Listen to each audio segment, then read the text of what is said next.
What I'm looking at is how states have complied with the ICJ decisions. Once a ruling has been handed down, you know that it's valid and it's legally binding, and so then they have to look at how they go about enforcing it.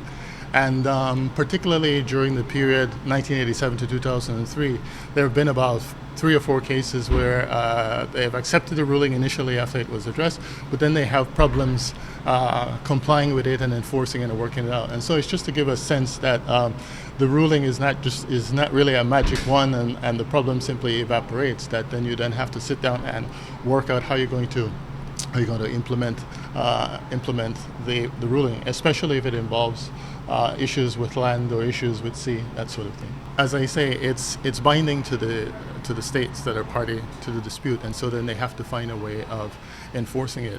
And the responsibility really rests upon the states. They can reach out to international organizations, like for example the Organization of American States.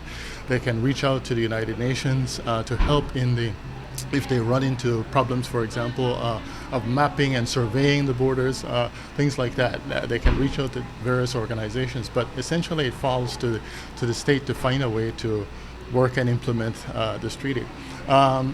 The ICJ, as I understand it, is the judicial arm of the United Nations, and so there is a provision in the Charter where countries can, if a particular state is recalcitrant and not forwarding, can register a complaint to the Security Council and ask for their intervention, and that's something that they would take under consideration and may or may not give it. I don't know of a case where they have.